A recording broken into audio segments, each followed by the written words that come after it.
तहरीक आज़ादी फ़लस्तीन के hero Ismail Haniyeh शहीद की नमाज जनाजा दोहम में अदा। मस्जिद मोहम्मद बिन अल वहाब के इमाम ने नमाज जनाजा पढ़ाई। कतरी हुकाम, सिफारती अहदेदार और शहरियों की कसीर तादाद में शिरकत। अमीर जमात इस्लामी हाफिज नेमुरबान की भी नमाज जनाजा में शिरकत। तदफीन मकामी कब्रिस्तान में की जाएगी। पाकिस्तान में भी आज इस्माइल हनिया से इजहार एकजहती के लिए यूम सोग। पार्लियामेंट हाउस में गायबाना नमाज जनाजा अदा की गई। वज़ीर-ए-आज़म शहबाज शरीफ और वज़रा की शिरकत। लाहौर, कराची, इस्लामाबाद समेत तमाम छोटे बड़े शहरों में भी गायबाना नमाज जनाजा के इज्तिमात। कौम का इस्माइल हनिया को भरपूर खैराज अक़ीदत। गजा में इसराइली दहशतगर्दी की मजम्मत। फ़लस्तीनियों पर इसराइली मज़ालिम उम्मत मुस्लिमा के लिए अलमिया करार। निहत्ते फ़लस्तीनियों की फौरी तौर पर इंसानी हमदर्दी के तहत इमदाद तक रसाई यकीनी बनाने का मुतालबा।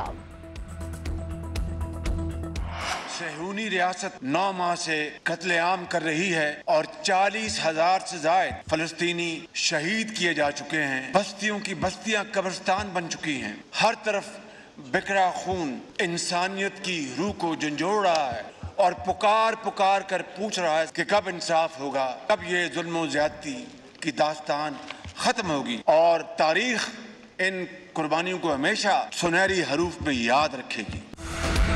कौमी असम्बली में इसराइली जारहियत और इस्माइल हनिया के कत्ल के खिलाफ मुज़म्मती करारदाद मंजूर। वज़ीर-ए-आज़म शहबाज शरीफ ने कहा कि फ़लस्तीन आज मक्तल गाह बन चुका है। गजा में 9 माह से कत्लेआम जारी है। ख़वातीन और बच्चों समेत 40,000 से ज़ायद फ़लस्तीनियों को शहीद कर दिया गया। अस्पतालों, स्कूलों और मीडिया नुमाइंदों को निशाना बनाया गया। इस कत्लेआम पर आंखें बंद करने से काम नहीं चलेगा। सहूनी रियासत को कटहरे में लाना होगा। वज़ीर-ए-आज़म शहबाज शरीफ की ज़ेर सदारत वफाकी कमीना का इजलास। इस्माइल हनिया के लिए फातह खानी। फ़लस्तीन में इसराइली मज़ालिम की मज़म्मत की गई।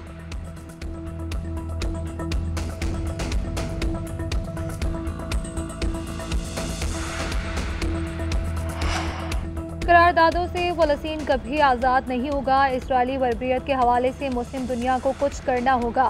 बैरिस्टर गौहर का कौमी असम्बली में इजहार ख्याल। बोले, हम अपनी कोशिशें करके सीज़ फायर नहीं करा सके। मुस्लिम दुनिया को ये मामला कोर्ट ऑफ जस्टिस में ले जाने की हिम्मत नहीं हुई। कभी किसी मुसलमान के लिए रैली नहीं निकाली गई। अपनों को नहीं जोड़ सकते, इसराइल के खिलाफ ब्लॉक क्या बनाएंगे। इस हुकूमत के दौर में OIC का कोई इजलास नहीं हुआ।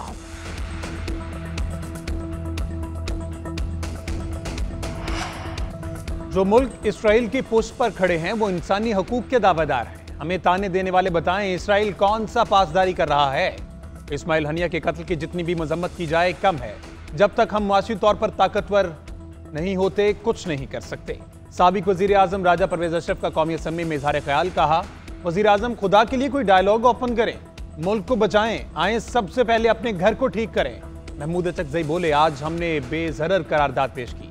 क्या बर्ज था कि असम्बली नेतन्याहू को जंगी मुजरिम करार देती। इस पर इंसानियत के कातिल के तौर पर मुकदमा चलाने का मुतालबा किया जाता।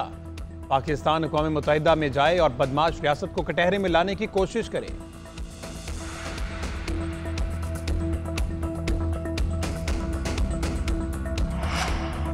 इस्माइल हनिया को मिसाइल के बजाय नस्बशुदा बम से निशाना बनाने का दावा अमरीकी अखबार ने नया इंकशाफ कर दिया। न्यूयॉर्क टाइम्स ने दावा किया कि तेहरान में जिस कमरे में इस्माइल हनिया मौजूद थे वहां बम पहले से नस्ब किया गया था। धमाका रिमोट कंट्रोल की मदद से किया गया। गेस्ट हाउस ईरानी पासदारान इनकलाब की ज़ेरे निगरानी वसी कंपाउंड में है। 2 माह कबल ही बम पहुंचा दिया गया था। धमाका इतना शदीद था कि इमारत हिलकर रह गई और कुछ खिड़कियां टूट गई और इमारत की एक बैरूनी दीवार भी जुज़वी तौर पर गिर गई। उधर ईरानी फौज के सरबराह का इसराइल से बदला लेने का ऐलान। मेजर जनरल बाकरी का कहना था कि इस्माइल हनिया की शहादत का बदला ज़रूर लिया जाएगा।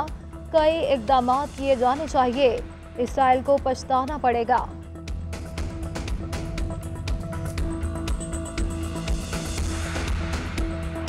एक तो हुकूमत के अपने IPPs हैं, गवर्नमेंट पाकिस्तान के, उनका कोई इशू नहीं। एक ऐसे IPPs जो प्राइवेट सेक्टर में लगे हुए हैं और जो कुछ भी इन हालात में हो सकता है as short term measure, medium term measure, long term measure, उसकी सारी की सारी प्लानिंग दिन रात हो रही है। ये हमारा अपना एजेंडा है, ये नवाज शरीफ का एजेंडा है कि बिजली को सस्ती करना, जितना भी हम सस्ता कर सकें। ये इत्तेहादी हुकूमत का ये एजेंडा है कि इसके ऊपर सियासत अवामी तौहीन के मुतरादिफ है। हुकूमत बिजली बहरान हल करने के लिए कोशिश। वज़ीर-ए-आज़म शहबाज शरीफ ने बिजली मसले पर सियासत करना अवाम की तौहीन करार दे दिया। वफाकी काबीना इजलास से खिताब में कहा कि हमें किसी दौर के मुआहिदों को तानने का निशाना नहीं बनाना चाहिए, क्योंकि हम सियासत नहीं कर रहे, दो टोक फैसला करना चाहिए। इस मामले पर सियासत अवामी तौहीन के मुतरादिफ है। एक सियासी पार्टी से पूछता हूँ कि 10 साल दौर में एक सूबे में क्या किया। बड़े बड़े नारे लगाए गए, 300 डैम लगाने जा रहे हैं, क्या इनके सूबे में एक डैम भी लगा? बातें करना बहुत आसान और काम करना बहुत मुश्किल है। आपको एब्सोल्युटली नॉट याद होगा, बैठे बिठाए ताल्लुकात को ख़राब कर दिया गया।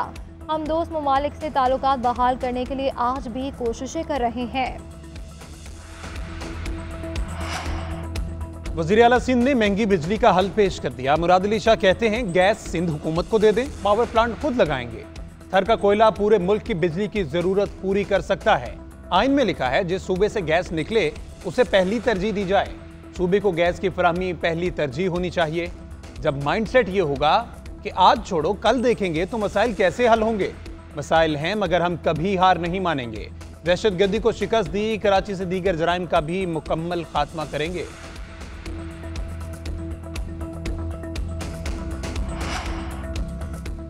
कायमा कमेटी बराए काबीना डिवीजन का IPPs की फोरेंसिक ऑडिट का इंतजार। चेयरमैन कमेटी राना महमूदुल हसन ने कहा कि लोग हमारे गिरेबान पकड़ रहे हैं, हमें नहीं मालूम था जो टैरिफ देने जा रहे हैं वो गले पड़ेगा। जिस गर्दान में फंस गए हैं इससे कैसे निकले? IPPs का फोरेंसिक ऑडिट कराते हैं। चेयरमैन नेपरा ने ब्रीफिंग में बताया कि हम सबसे गलती हुई, जज्बात में ओवर कैपेसिटी पर चले गए। हमारा ख्याल था कि GDP 6 पर रहेगी, इसी हिसाब से बिजली शामिल की। बिजली किल्लत के बायस ही कंपनियों को मुराद दी थी। रुपया मुस्तहकम न होने के बायस सरमायाकार डॉलर में अदायगी मांगता है। सेनेटर अब्दुल कादिर ने कहा कि IPPs ने ओवर प्राइसिंग से पैसा कमाया। फोरेंसिक ऑडिट कराएं और इस ऑडिट की भी कड़ी मॉनिटरिंग कराएं।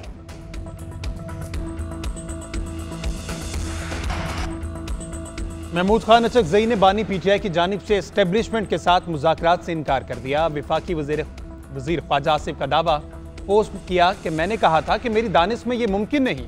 मैंने महमूद अचकजई से सवाल आज कौमी असम्बली में पूछा, उनका जवाब नफी में था कि वो ये किरदार अदा नहीं कर सकते। बानी PTI की तजवीज़ हमेशा की तरह गैर संजीदा, खुलूस से आरी, सियासी शुबदाबाजी के अलावा कुछ नहीं।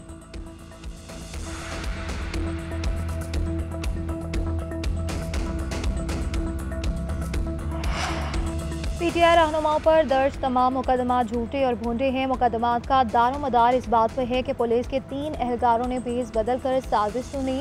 अपोजिशन लीडर उमर अयूब का कहना था कि chief justice Islamabad high court को बानी PTI का मुकदमा नहीं सुनना चाहिए।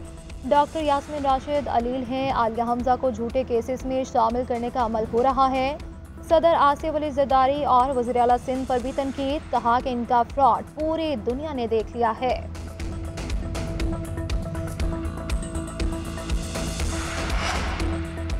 साबिक वफाकी वजीर फवाद चौधरी ने अपोजिशन को नाअहल करार दे दिया। कहते हैं ये 7 माह बाद भी अलहदा एहतजाज कर रहे हैं। अपोजिशन जमातों के इकट्ठे होने तक हुकूमत को कोई फर्क नहीं पड़ेगा। PTI के 25 लोग लापता हैं मगर किसी को परवाह नहीं। इंसदाद दहशतगर्दी अदालत लाहौर के बाहर मीडिया से गुफ्तगू। मजीद बोले हुकूमत बिजली, तेल और तनख्वाहदार तबकों पर टैक्स लगाकर पैसा कमा रही है।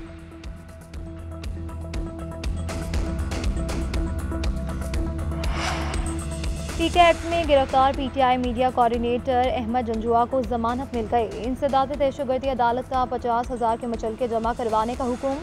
बारूदी मवाद बरामदगी केस में राउफ हसन का 1 रोज़ा जिस्मानी रिमांड मंजूर कर लिया गया।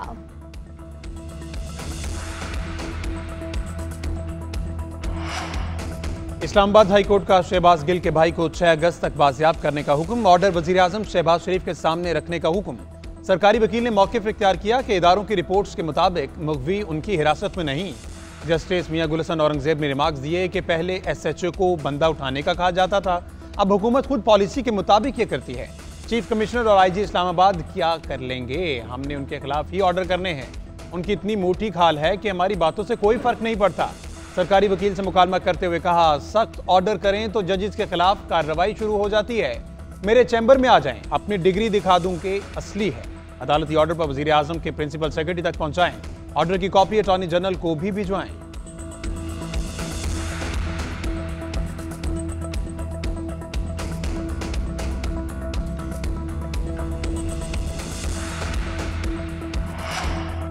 पाकिस्तान में हर कोई किसी भी तरह का मवाद पोस्ट कर रहा है, कोई रोकने वाला नहीं। डिजिटल दहशतगर्दी हो रही है, रियासत भी महफूज नहीं। वज़ीर इत्तलात पंजाब अज़मा बुखारी का कहना था कि सोशल मीडिया अकाउंट्स का आज़ाद इज़हार राय की आड़ में गलत इस्तेमाल किया जाता है। कैपिटल हिल पर हमला हुआ तो मुलजिम को 7 साल की सजा दी गई। हमारे मुल्क में कहा जाता है जो मर्जी हो रहा है होने दो।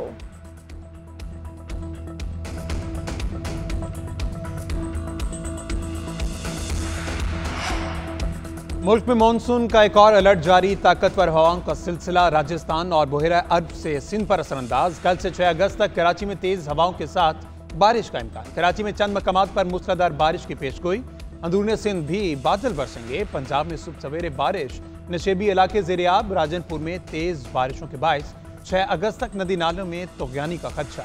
NDMA और PDMA ने अलर्ट जारी कर दिया।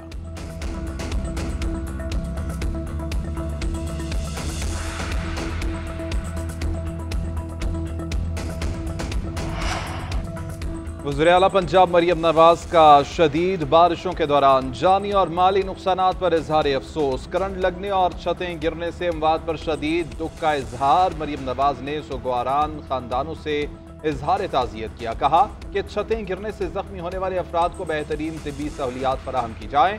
शदीद बारिश के बावजूद चंद घंटों में नकासियाब का अमल मुकम्मल करने पर इंतजामिया को शाबाश। कहा कि वासा और दीगर इदारों ने अवाम की सहूलत के लिए जांफशानी से काम किया।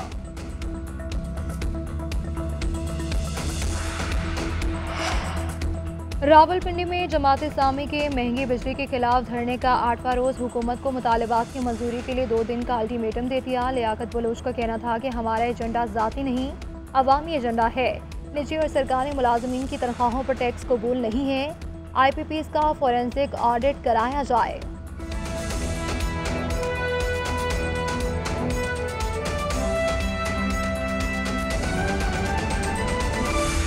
आपको अहम खबर दें, इस्लामाबाद हाई कोर्ट ने शिबली फराज का नाम ECL से निकालने का हुक्म दे दिया। अदालत ने 1 हफ्ते में अमल दरामद रिपोर्ट भी तलब कर ली।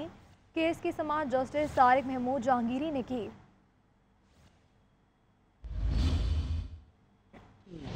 PTI international media coordinator Ahmad Waqas Janjua के खिलाफ पीका एक्ट के तहत मुकदमा दर्ज कर लिया गया। इस्लामाबाद की अदालत ने अहमद वकास जंजुआ की जमानत मंजूर कर ली। मजीद बात करेंगे नुमाइंदा GNN इदरीस अब्बासी से। इदरीस बताइएगा।